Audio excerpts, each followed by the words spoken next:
Il y a 4 ans, la police judiciaire s'est lancée dans une expérience, intégrer la psychologie dans la résolution d'enquêtes criminelles.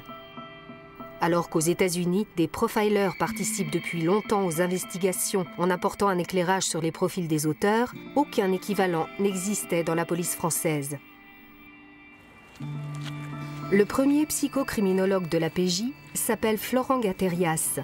Il a été recruté ici, à Nanterre, par l'Office central pour la répression des violences aux personnes. Comment travaille un psychologue du crime? Quelles sont ses relations avec les enquêteurs? Exceptionnellement, nous avons été autorisés à suivre Florent Gatérias dans les coulisses des enquêtes judiciaires. Avec Emma Oliveira, jeune psychologue recrutée il y a 1 an, il travaille aux côtés des enquêteurs à la résolution de crimes violents ou de disparitions inquiétantes. Des affaires souvent très médiatisées, dont nous avons modifié les noms et les détails pour respecter l'anonymat des protagonistes. Rencontre avec ce duo à part dans la police qui tente de comprendre ce qui se passe dans la tête d'un criminel.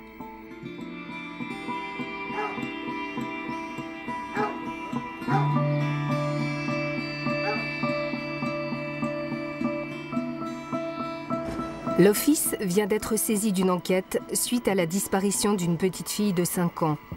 Comme souvent pour les affaires sensibles et complexes, l'OCRVP intervient en renfort de la police judiciaire de la région.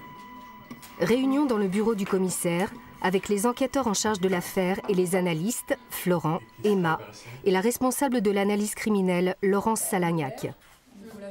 Damien est le chef du groupe en charge des crimes complexes. Il dirige les opérations. Alors vous me faites le point s'il vous plaît, comme ça, ce qu'on a fait pour l'instant d'un point de vue thématique, comment vous êtes calé avec eux, est-ce qu'il s'agit de continuer à faire avec? Donc nous on est allé sur place, Jennifer était chargée de remonter toutes les informations de la procédure puisqu'elle lisait systématiquement les procès-verbaux et elle alimentait donc l'analyse criminelle. C'est qui votre contact sur place? C'est le commissaire. D'accord.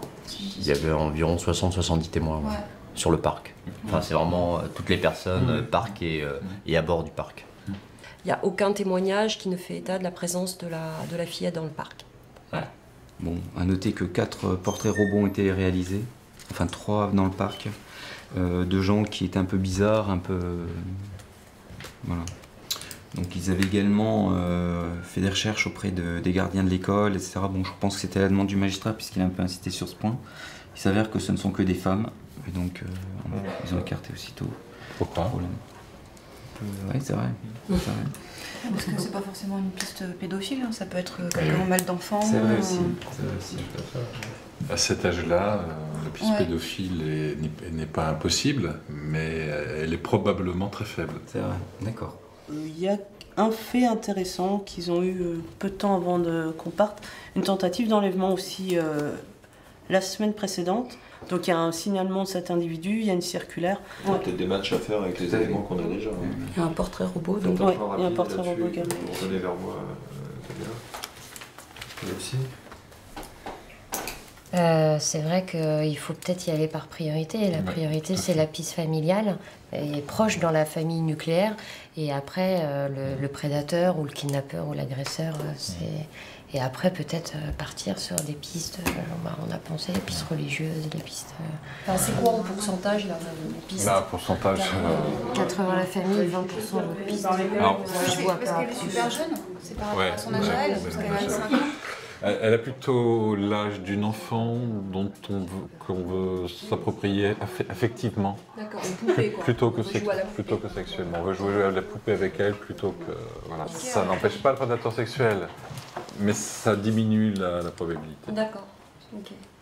Et pour rebondir là-dessus, il faudrait qu'on voit si tous les deux vous pouvez faire, pas un profil de l'auteur, hein, mais au moins un spectre un peu moins large des possibilités. Parfait, je vous remercie. L'urgence est de comprendre au plus vite ce qui s'est passé, afin d'avoir un maximum de chances de retrouver la petite fille vivante. Florent et Emma ont fourni aux enquêteurs une première sélection de profils d'hommes ou de femmes susceptibles d'enlever un enfant de cet âge. On cherche au plus près du parc, des gens qui habiteraient par là, qui sont connus pour des faits de viol ou d'enlèvement d'enfants. Il n'y en a pas beaucoup, mais il y en a. Le profil éventuellement réalisé par nos psychologues permet d'écarter certains. Enfin, on peut écarter personne, à vrai dire, mais on privilégie dans le temps les investigations ou les vérifications sur certaines, quoi, voilà. Dans l'absolu, il y a des années de travail, quoi, hein, à faire. Alors, là, actuellement, on est nombreux à travailler dessus encore, mais dans 6 mois, on sera forcément moins nombreux. Il y aura encore le groupe, mais on aura aussi les autres dossiers à traiter. Il restera des vérifications à faire, mais qui seront moins opportunes, puisqu'au départ, tout ce qui a été très opportun aura été réalisé, quoi. Mais ça peut porter ses fruits aussi, quand même. Donc, il ne faut jamais abandonner, quoi. L'Office central pour la répression des violences aux personnes est unique en France. Il développe des compétences et des outils nouveaux, s'inspirant beaucoup de ce qui fonctionne au Canada et aux États-Unis. Les 5 groupes d'enquêteurs, composés de policiers et gendarmes, traitent d'affaires criminelles importantes et non résolues en France et à l'étranger. Pour chaque affaire, ils ont la possibilité de faire appel au service des analystes qui étudient les comportements, les données et peuvent recouper les faits entre plusieurs crimes. Tout à fait. Florent a trouvé sa place depuis 4 ans au sein de cette unité. Aidé par un profil particulier, il connaît bien la police, les policiers et les criminels. Je suis psychologue clinicien. Je suis entré dans la police il y a 24 ans. Alors dans la police, je me suis occupé essentiellement de formation et de recrutement. J'ai mis en place aussi les premières structures de soutien psychologique des policiers, mais j'ai des expériences complémentaires. Ce sont déjà 8 années d'exercice libéral, 6 ans en unité pour malades difficiles, à peu près autant en prison auprès d'agresseurs sexuels. Bref, tout un parcours. En plus du aussi, ça fait maintenant 20 ans que je suis expert judiciaire. Cette pratique d'ailleurs de l'expertise est probablement ce que j'utilise le plus concrètement ici. Mon travail est souvent de donner une priorité à une piste. Quand il y a plusieurs possibles, le travail du psychocriminologue, c'est de dire, voilà, celle-ci paraît plus intéressante parce que la logique humaine qui est derrière est beaucoup plus crédible qu'une autre piste.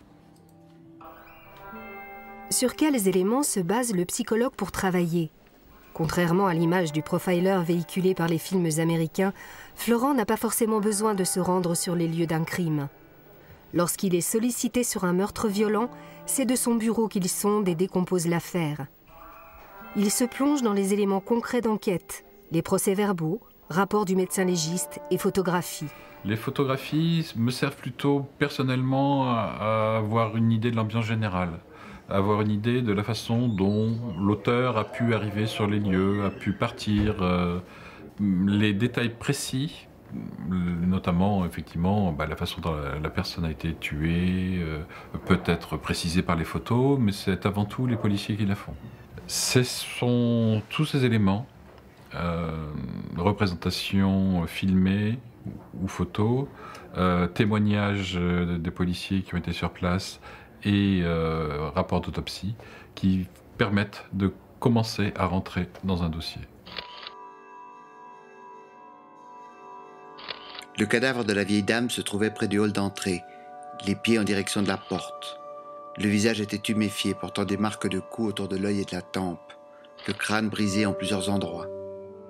Les côtes sont cassées. On constate des traces de sang et d'excréments entre les jambes.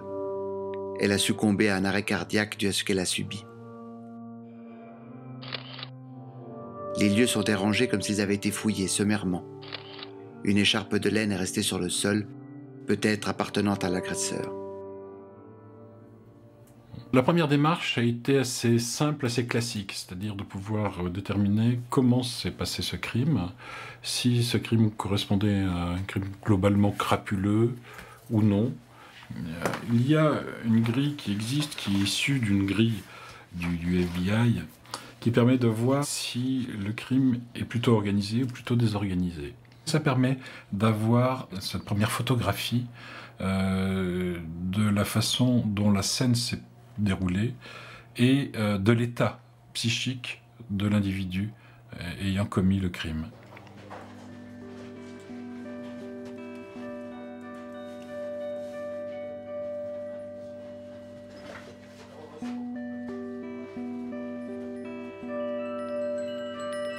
Alors, est-ce que le lieu du crime reflète sa préparation? Bien non. En fait, les indices de désordre sont nombreux, donc on s'aperçoit qu'effectivement, dans ce cas-là, on est plutôt dans le crime désorganisé. La victime était attachée, par contre. Attachée, mais avec des liens qui ne provenaient pas de l'auteur, qui ont été trouvés sur place. Les actes agressifs ont été commis avant de tuer, mais le corps a été laissé en évidence. Les preuves, les armes, en l'occurrence ce qui était contondant, étaient laissés sur place, et le corps a été laissé sur le lieu du crime. Quelques éléments simples là déjà, mais dont on s'aperçoit qu'effectivement, ils se réfèrent aussi bien au crime organisé qu'au crime désorganisé, uniquement sur les premiers éléments que l'on trouve sur la scène de crime. Il y a toujours dans une enquête des éléments de compréhension de la victime, ne serait-ce que pour savoir comment elle vit, qui elle rencontre. Il se trouve qu'en l'occurrence là, nous avions affaire à une vieille dame au caractère pas très facile. Il y avait ce côté acariâtre. Par rapport à une situation d'agression, c'est quelqu'un qui ne se serait pas laissé faire facilement, qui aurait forcément mis en place une résistance, une opposition, qui aurait pu amener à une réaction aussi de la part de l'agresseur.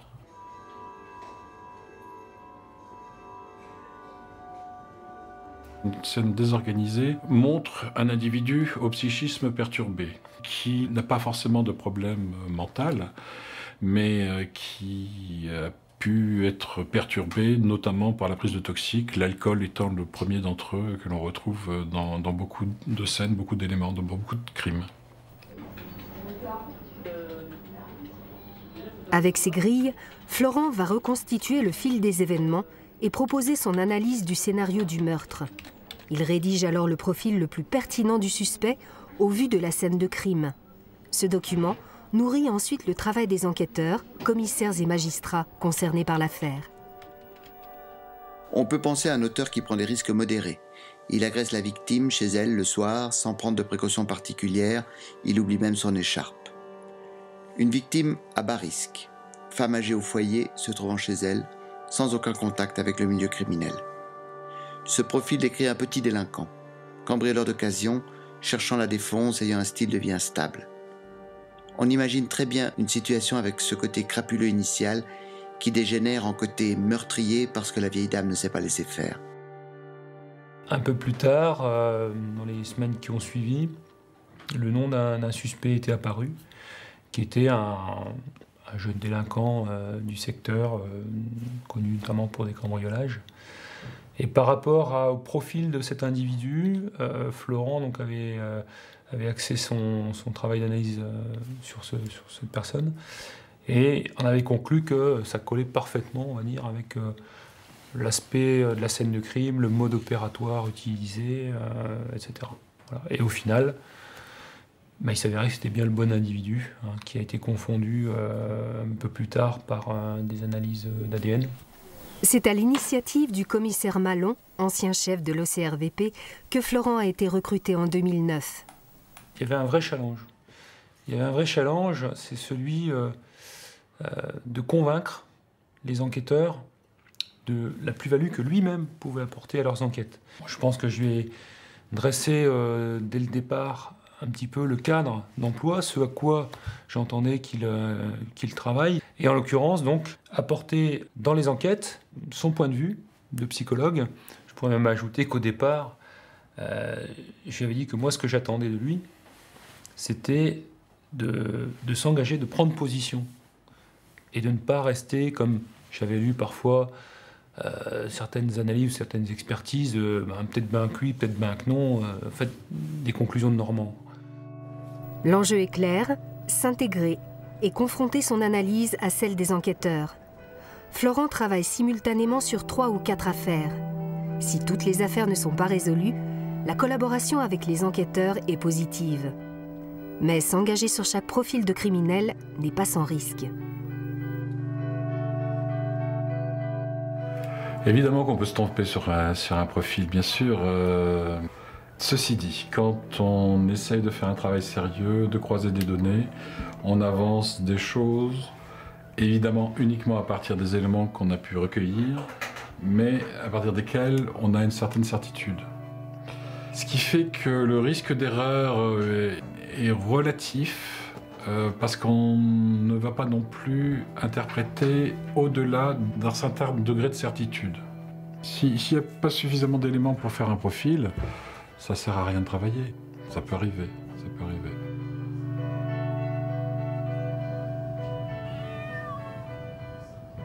Ce qui est intéressant, vraiment, c'est d'essayer de voir qui est-ce qui pousse un individu à faire ceci ou cela dans certaines conditions.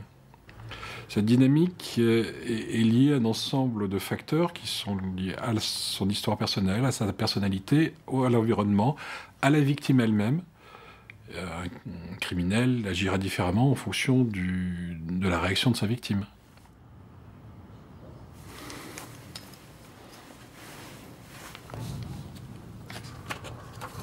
Je ne suis pas là pour apporter des preuves scientifiques, mais des preuves humaines, des hypothèses qui se basent sur une expérience qui est la mienne, qui me permet de dire, voilà, après 30 ans d'expérience d'analyse des comportements humains, moi, Florent Gatérias, je peux m'engager à dire que ce comportement-là correspond aux actes que l'on peut voir.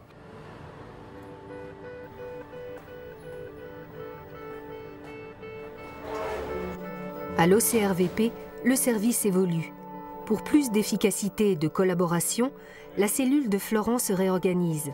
Il va partager son bureau avec Emma. Voilà. C'est l'espace qu'on aura entre les deux bureaux, ce sera ça. Après l'armoire, elle peut... de toute façon, la brigade du tigre, on va pas garder. Hein. Non, la brigade du tigre, on ne gardera pas. Il faut mettre les deux bureaux l'un à côté de l'autre. Ça fait 4 ans que je fais ce travail en police judiciaire, mais j'ai été heureux de pouvoir engager une collaboratrice avec moi, une autre psychologue avec qui nous pouvons échanger, parce que je peux avec elle évoquer l'aspect psychologique de mon travail, avec un retour de sa part, qui peut être critique. Ça marche ? Ouais. La psychologue a travaillé 6 ans en commissariat. Elle intervenait en soutien aux victimes et leurs familles dans les affaires sensibles de violences conjugales ou d'agressions sexuelles. Elle a elle-même une bonne connaissance du monde de la police et des profils de criminels. Hein, obligé.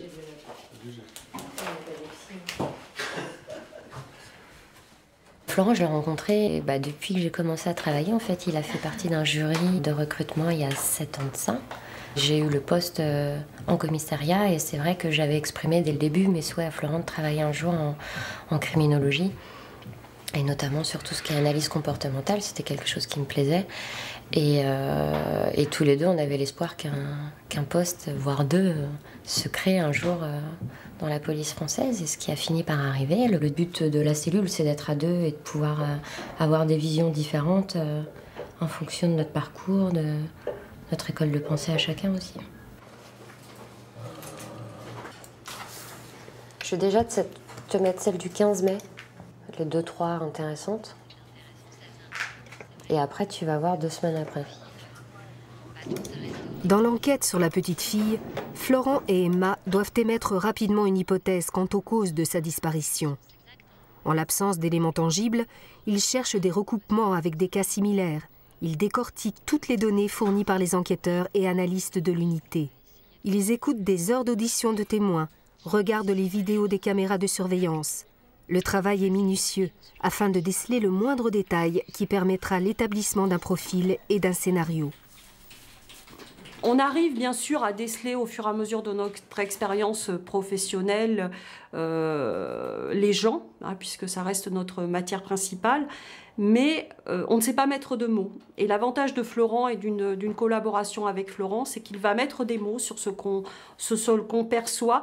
Il va nous rendre vigilants sur ce qu'on doit observer, notamment du point de vue du comportement, parce qu'il n'y a pas que des mots, il y a aussi un comportement dans la relation enquêteur et auteur. Nous, quand on avait une relation avec un auteur, à la fin, on disait « Oh là là, il va pas bien le monsieur, mais il va pas bien où, pourquoi, comment ?» Voilà, là on manquait de mots et on manquait on manquait d'outils pour essayer de comprendre ce que ce pas bien-là recouvrait exactement. Et en discutant avec Florent, ben on sait exactement pourquoi le monsieur il va pas bien et pourquoi il a fait ce qu'il a fait et pourquoi la victime aussi s'est trouvée dans telle situation, puisque il y a des profils d'auteurs, mais il y a aussi des profils de victimes. Et pour comprendre l'adéquation entre l'un et l'autre, il faut étudier les deux. Disons que ça serait bien pour... Moi, Florent, je le considère comme un outil. Et voilà, plus je pars avec la boîte à outils complète, plus j'ai de chances d'aboutir. Et il ne faut rien se refuser dans une enquête judiciaire, au contraire.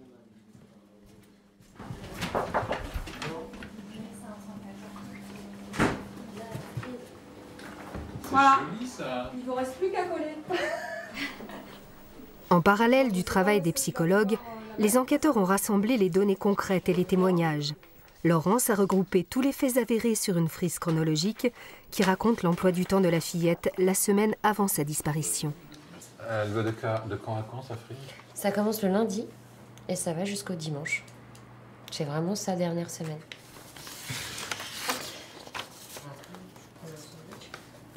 Ce qui nous intéresse, c'est d'abord les habitudes de vie des uns et des autres, mais aussi, y a-t-il changement dans ces habitudes, et ces changements pourraient-ils nous apporter des indications ou non? Le schéma temporel est un des éléments de reconstruction mentale pour nous du déroulement de l'affaire. Mais il n'y a pas le nom du ravisseur, monsieur. Non. Il faudrait le dire à Laurence. Il faudrait qu'elle le rajoute.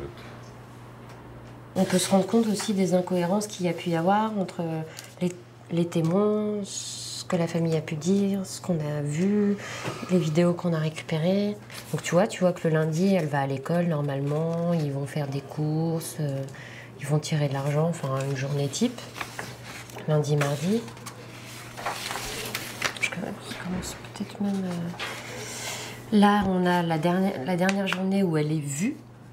C'est-à-dire avec preuve, puisqu'on a la caméra de surveillance. Là, il est vu par des voisins, il y a des appels passés. Et les derniers jours, ils sont là. La dernière fois où elle a été vue, c'était... De manière certaine, c'est le mercredi soir, puisqu'on a le mercredi après-midi, puisqu'on a la vidéo. Après, sur un témoignage, c'est le vendredi soir. Mais un témoignage sans preuve, c'est-à-dire qu'il l'a croisée dans la cage d'escalier en bas de chez eux. Enfin, dans leur résidence, quoi. Si on se base sur les faits, et rien que les faits, il y a quand même des très grosses incohérences. Rien que le fait, par exemple, qu'elle cherche sa petite fille que 5 à 10 minutes dans le parc, ça paraît complètement incohérent. Il y a le fait que lui, par exemple, ils lui disent, donc, il décide qu'elle va au parc et que lui reste là, alors qu'il a l'habitude de les accompagner, et qu'au moment où elle s'en va, lui, il va descendre un très gros sac poubelle. Alors lui, quand il en parle spontanément, il dit qu'il a fait une sieste, qu'il a descendu un petit sac poubelle. De notre côté, c'est quelqu'un qui se méfie de tout, et notamment de la police, de façon générale. C'est-à-dire que le matin, il dit être allé au marché aux puces alors qu'il ne l'a pas été, il se trompe et tout ça, mais il se souvient très bien d'avoir descendu les poubelles à 17h30. Ouais. Maintenant, la vie n'est pas réglée comme une horloge, donc ça arrive des incohérences. Une enquête, ça fonctionne un petit peu en spirale. En sachant qu'à peu près 80% des crimes sont commis par des proches, évidemment, on regarde en premier les proches. Et puis, on élargit petit à petit pour trouver, et on élargit de façon systématique.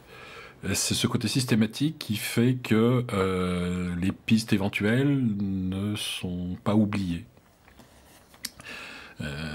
Mais forcément, il y a un moment où il faut prendre une décision, où on se dit, voilà, là, la piste est suffisamment importante pour que le travail soit beaucoup plus approfondi sur cette piste-là. On n'a pas la réponse encore de ce qui a pu se passer. Ça peut être un homicide volontaire, involontaire, ça peut être un accident, ça peut être un enlèvement par un tiers de la famille ou par un tiers étranger. Enfin, ça ramène tout un panel de possibilités avec un panel de théories sur lesquelles il faut travailler. Et c'est vrai que c'est intéressant parce que, pour le coup, là, il y a un grand champ des possibles. Et l'idée, c'est de se servir du passé pour essayer d'avancer et voir un peu, mais que ce soit en France ou ailleurs, hein, d'ailleurs, hein, ce qui a pu des fois décanter une affaire quand on est bloqué comme aujourd'hui.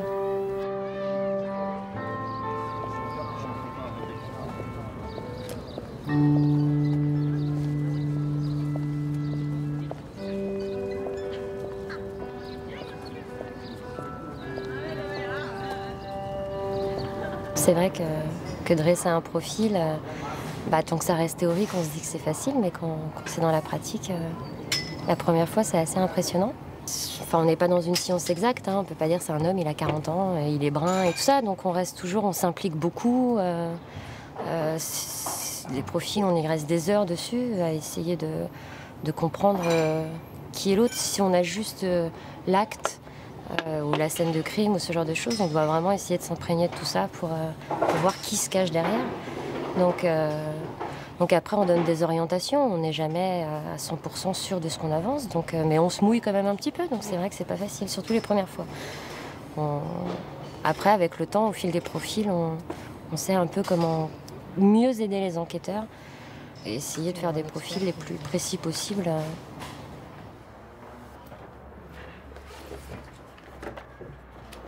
T'as vu, c'est intéressant parce que là, dans le petit article là, sur les fausses allégations d'enlèvement d'enfants, ils te disent que ce qui permet de repérer souvent, c'est le manque d'investissement de la mère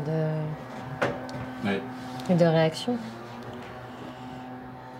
Mais à la base, c'est une étude du FBI. Mais elle est intéressante. De toute façon, maintenant, c'est la relation avec les collègues sur place qui va tout déterminer. C'est ça.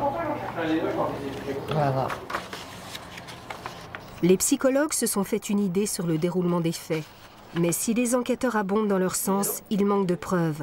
Alors comment la psychologie trouve-t-elle sa place dans la rigueur d'une enquête policière? Ah! Attends, quitte pas. La place centrale, c'est toujours l'enquêteur. Hein. Enfin, l'enquêteur sous le couvert du procureur, hein, ou du juge, mais la place centrale dans notre métier, c'est après, Florent, les gens de la police technique scientifique sont des assistants qui vont nous aider à un moment donné de la procédure. Il faut savoir que l'analyse du comportement, c'est peut-être 10% des dossiers. Parce que dans 80-90% des dossiers, il n'y a pas besoin d'analyse du comportement. Les policiers savent faire, ils savent très bien faire, il y a peu besoin d'un spécialiste du comportement. Pourquoi? Parce qu'il y a un mobile, l'argent, la volonté de l'auteur, une haine, une vengeance, etc. Et ça se passe dans l'univers de la personne. Et à partir du moment où il n'y a pas de lien, là ça devient plus compliqué. Parce que quand on a fait tout l'entourage, qu'on a cherché partout, on a ouvert toutes les portes et puis qu'on n'a rien pour les fermer, là il est peut-être bon de se poser la question de savoir si le comportement de l'individu ne donne pas quelque chose. Parce qu'on a peut-être croisé l'auteur, mais on n'a rien sur lui qui le relie à la victime. C'est dans des dossiers très compliqués, entre guillemets, où on n'a pas de mobile, où un individu qui a fait des choses qui sont pas compréhensibles sur la scène de crime, mettre un balai dans le vagin, mettre des excréments partout, par exemple, ou d'autres comportements répétitifs. Là, effectivement, on va faire appel à l'analyse du comportement.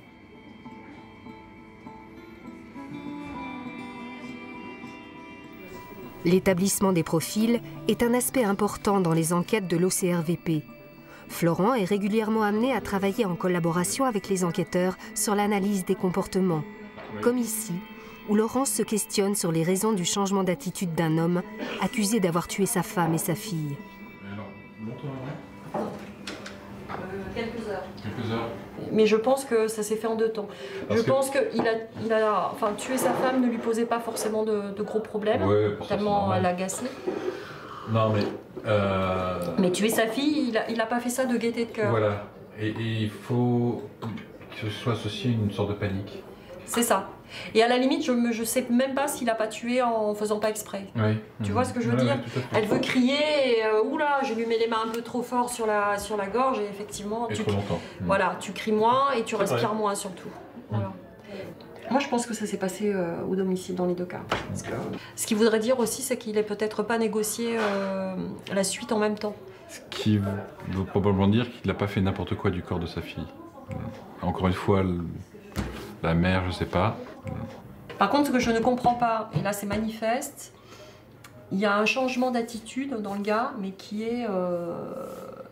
admettons qu'il les tue toutes les deux le 14. Le 17, le 18, le 19, c'est la nouba, quoi. Mais vraiment, sa maîtresse vient, ils font des activités que t'as pas forcément envie de faire quand t'as 2 cadavres. Et que tu t'en sens coupable. Mais si tu ne t'en sens pas coupable, parce que tu as une personnalité proche de la pathologie, et que les morts, finalement, c'est pas ça qui est le plus important, ça peut poser problème. Ce qui m'a vraiment marqué, c'est la dépigmentation. C'est-à-dire que le 19, il est ultra bronzé, et le 4, on dirait qu'il est passé dans la farine, quoi.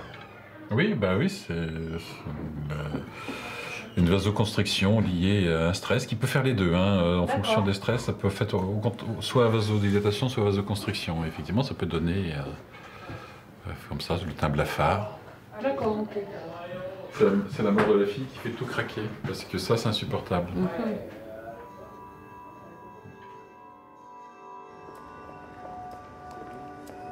L'Office est sur une nouvelle affaire de meurtre en série pour laquelle un homme a été arrêté à tort. Fabrice et Florent analysent le caractère et la méthode du tueur. Par rapport à la première scène de crime, on a un individu qui maîtrise de mieux en mieux son stress. Et puis il y a une symbolisme sur le deuxième crime. Il revient sur la scène de crime alors qu'on a déjà interpellé un auteur. Il y a une vraie volonté de dire voilà, hey les gars, vous avez mis un mec en tôle, mais c'est pas le bon. C'est moi qui l'ai fait. Non, la question qu'il faut se poser, c'est qu'on est déjà à 4 victimes. C'est le temps de passage à l'acte de nouveau. Il y a de grandes chances que l'individu repasse très rapidement à l'acte. Rapidement, c'est pas... moi, je suis pas d'accord. Il y a un certain délai entre les actes. Ouais, mais on arrive à la fin du délai. Oui. On arrive vraiment à la fin du délai. Oui. Dans cette affaire, 4 meurtres sont commis avec la même arme dans les parkings d'une résidence. Après l'arrestation d'un premier suspect, la série continue. Les enquêteurs portent leur attention sur plusieurs individus. Le profil établi par Florent corrobore les soupçons sur l'un d'eux. Une interpellation se prépare. Ils savent qu'ils n'ont pas le droit à l'erreur. Alors on a donc ce fameux suspect, Meunier, on a Meunier. qui correspondrait globalement au profil. Si on s'en tient à ce qu'on a, c'est un individu qui est colérique, qui est connu de nos services. Il correspond bien au profil. Donc ce qui serait intéressant maintenant de voir, c'est la construction de l'aide à l'audition pour la garde à vue. Oui, tout à fait, oui. Déjà, il va falloir regarder parmi les enquêteurs qui ont traité le dossier, quel est le collègue le mieux adapté. Oui. Parce que par rapport à la personnalité qu'on a définie avec Emma, il va falloir voir qu'est-ce qui est mieux adapté et comment le faire fonctionner. Tout à fait. D'après ce qui semblerait, ce jeune homme serait plutôt enclin à se laisser aller à parler de lui avec une personne représentant une certaine autorité. Ce que l'on sait, c'est que c'est quelqu'un qui a besoin de cette réassurance narcissique constante. Je pense que si un enquêteur trop jeune mène l'audition, ça risque de la compromettre. Il faut se poser aussi la question de savoir si c'est une bonne chose que l'on soit présent. Toi, en tant que psy, en tout cas, parce que a priori, il ne doit pas se considérer comme cinglé, donc un psy... On le verra assez vite en fonction de ses réactions dans certaines situations. Souvent décisive, l'audition est l'occasion de la confrontation entre le suspect et l'enquêteur. Les enjeux sont importants, les caractères se dévoilent. Florent est une aide précieuse dans ce moment de tension. C'est une de ses missions au sein de l'OCRVP. Préparer une garde à vue, préparer une audition, ça fait partie du travail quotidien. C'est d'ailleurs le travail le plus intéressant. Le profilage, c'est un travail intellectuellement fascinant, mais il manque la dimension humaine que l'on retrouve dans l'audition, aussi bien d'ailleurs dans le contact avec les enquêteurs qu'avec la personne que l'on a en face de soi, souvent un suspect éventuel, pour lesquels on essaye de comprendre si ce que l'on sait de l'affaire correspond à ce que l'on voit. Ce sera le cas lors de la garde à vue d'une femme au caractère très instable.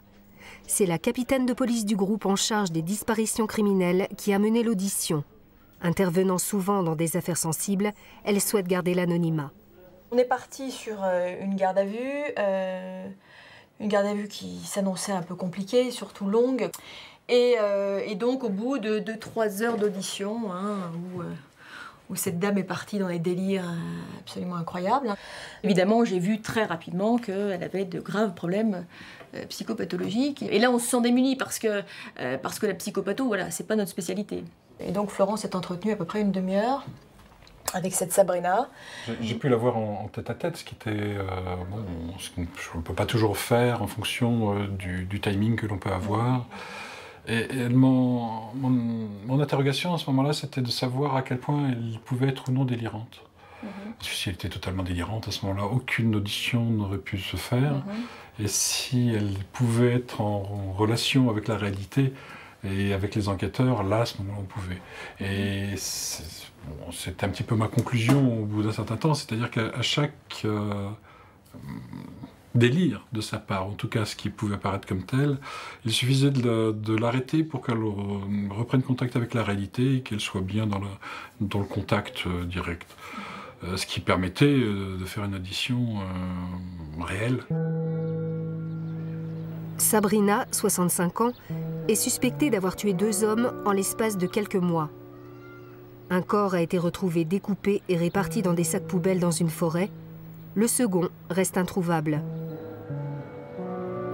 Les 2 hommes, voisins de Sabrina, avaient tous 2 tenté de la séduire. Jugée trop entreprenant, elle les aurait d'abord drogués, puis découpés avec un couteau dans sa cuisine. Comment savoir si cette femme a agi avec discernement ou si elle est victime de délire?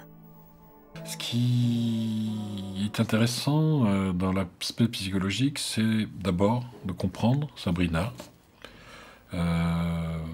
Pourquoi cette femme, effectivement, dont tout le monde l'a trouvée plutôt sympathique, a pu commettre de tels crimes.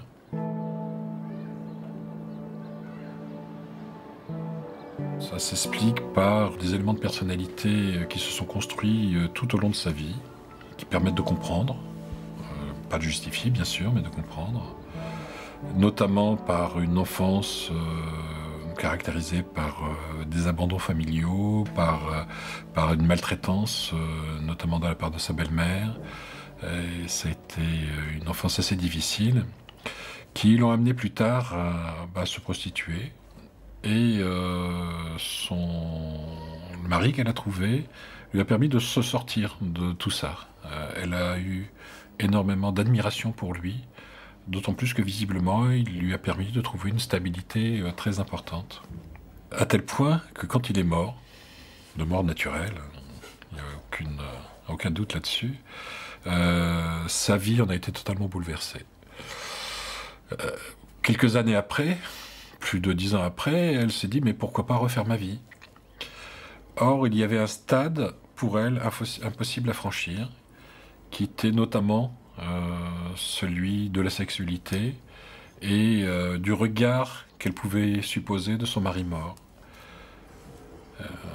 Et notamment, ce n'est pas pour rien que les 2 meurtres ont été commis dans la chambre. Chambre où il y avait les photos du mari défunt et tous ces souvenirs qui, pour elle, étaient autant de sacrilèges qu'elle allait commettre si elle allait plus loin. Donc il y a un état de panique qui a commencé chez elle à ce moment-là. Florent était idéalement placé donc en face de moi, la dame était entre nous, et évidemment en posant des questions, on a les micro-comportements à la fois de Florent et des miens qui se complètent, hein. On discute avec nos yeux, on échange, on n'est pas forcément toujours d'accord. Voilà, on arrive à trouver des choses, à tirer des ficelles pour, encore une fois, pour obtenir des aveux. Après oui, s'adapter, ça a été compliqué, j'ai sévi, j'ai été sympathique, agressive aussi, et rien. Et rien jusqu'à ce que je décide de lâcher la main. 2 hommes sont intervenus là. Ouais. Après ton passage, après le mien, et je pense que tout ça a concouru en fait. C'est clair. Hein, c'est vraiment la synergie, à mon avis, de tout ça. Florent, l'enquêteur qui travaille en amont, et puis les collègues masculins qui sont intervenus après. Tout ça a fait qu'à un moment donné, elle s'est mise à table. Parfois, dans l'efficacité professionnelle du policier, passe par cette possibilité de passer la main à un collègue qui a d'autres qualités, compétences, ou tout simplement, dans l'affaire Sabrina, était d'un sexe différent.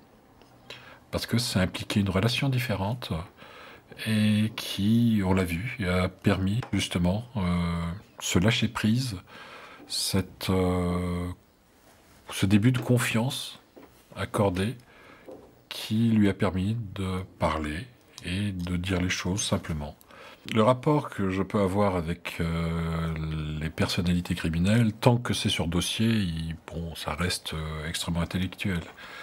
Par contre, quand on rencontre les personnalités, il y a forcément quelque chose qui se passe et qui, du fait que je dois faire des efforts pour les comprendre, me font me rapprocher d'eux. Créer pas forcément une empathie au sens classique du terme, mais en tout cas un rapprochement. Par exemple, pour Sabrina, ses meurtres sont odieux, mais la personnalité en tant que telle a suffisamment de souffrance en elle, d'humanité en elle, pour pouvoir avoir un début de sympathie.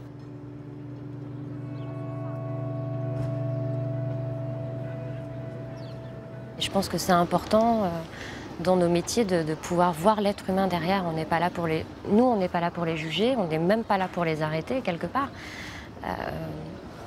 Donc c'est intéressant de voir qui est cette personne derrière. Il y en a beaucoup qui ont eu des enfances difficiles. Après, il y a aussi quelques maladies mentales. Il y a des choses comme ça, mais je trouve ça triste d'avoir une vie comme ça, d'avoir raté sa vie et d'en avoir gâché d'autres à côté. Moi, je me force toujours à ne pas banaliser ces histoires de vie. Et je pense qu'on ne naît pas criminel et qu'on le devient. Évidemment, je pense aux victimes. Mais pour moi, l'apport que je peux avoir est aussi d'aider le criminel à pouvoir retrouver sa place dans la société en avouant ses crimes. Tant qu'il ne les avoue pas ou qu'il n'est pas jugé, il est en dehors de la société et ça induit chez lui aussi une souffrance. Ça n'a rien à voir avec la souffrance de la victime, mais je pense qu'effectivement, il y a une part sociale que l'on peut apporter aux criminels aussi. Un des buts d'une enquête criminelle et de la compréhension psychologique au sein de ces enquêtes-là est de redonner une humanité à celui qui a commis des actes qui, eux, paraissent inhumains.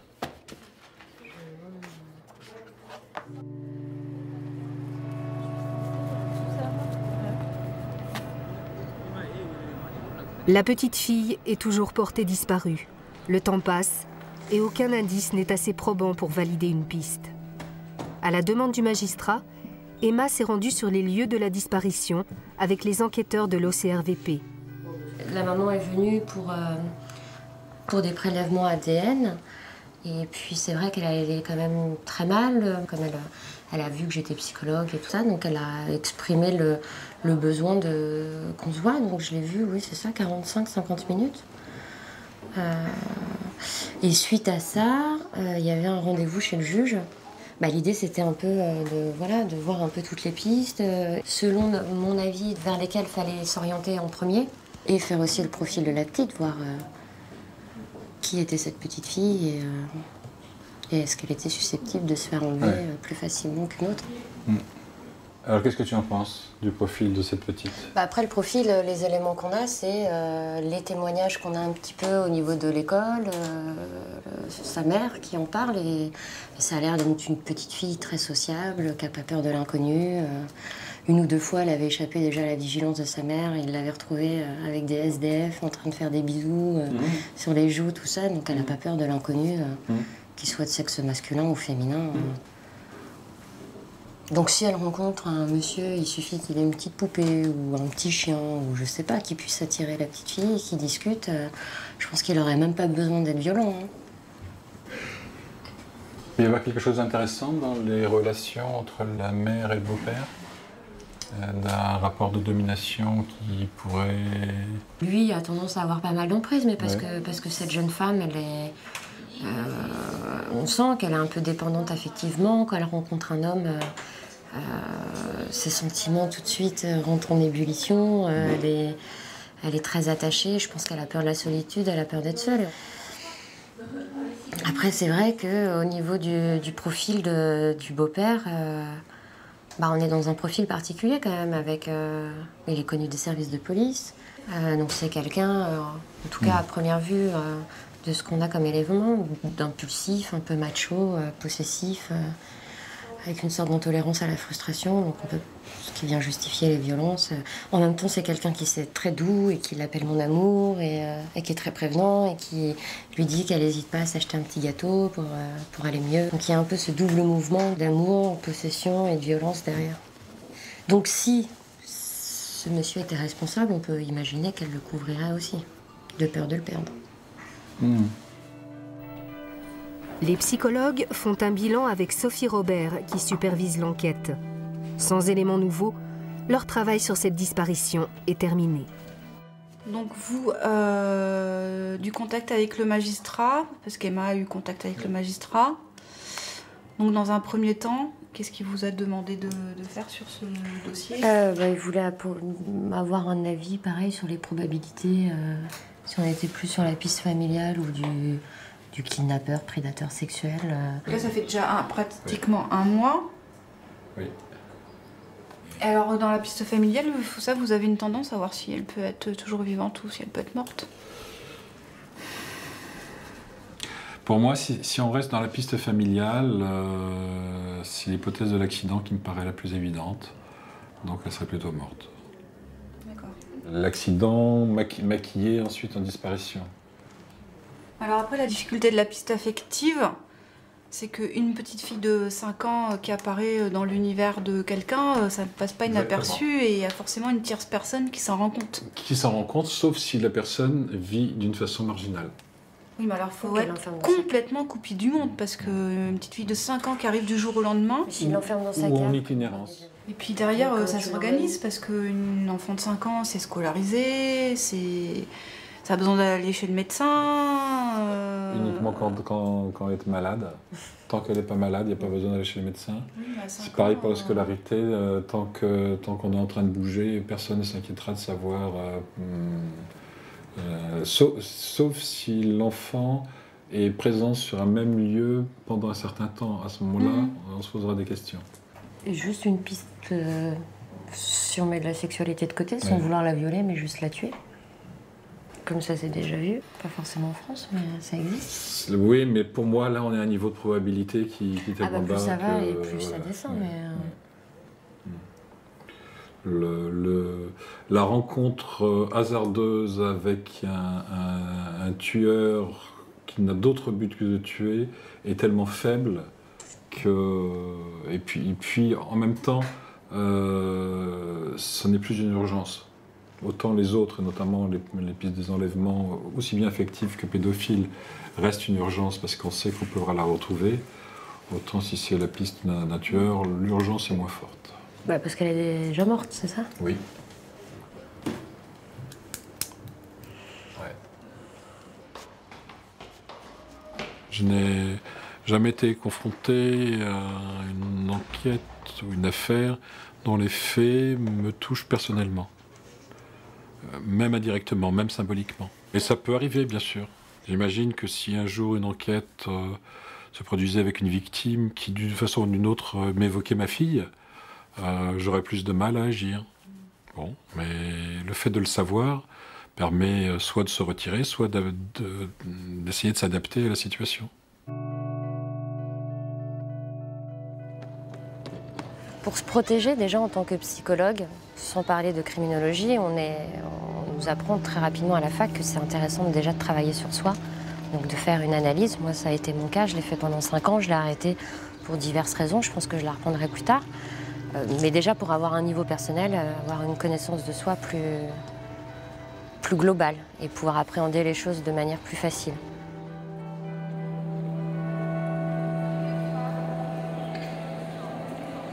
On me pose souvent la question de savoir, mais comment ressentez-vous les scènes de crime et les photographies qu'on peut vous montrer? Bon, j'avoue que, de façon générale, j'ai pas vraiment de réaction particulière, mais il faut dire aussi que je me protège en essayant de ne pas voir des choses potentiellement choquantes sans avoir besoin de les voir. Par exemple, des photographies de scènes de crime, si je n'ai pas besoin de les voir, je ne les verrai pas à ce moment-là.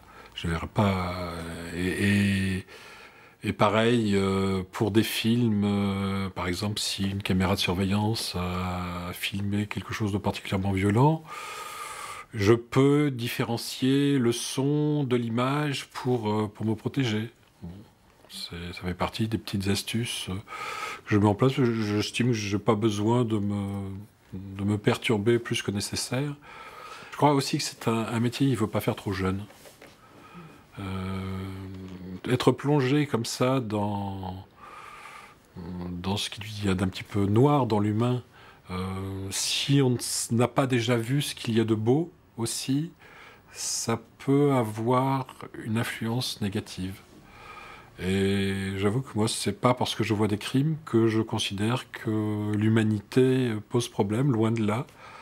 Il y a cette part-là dans laquelle j'essaye de contribuer un petit peu à une sorte de régulation. Mais l'humanité est si belle.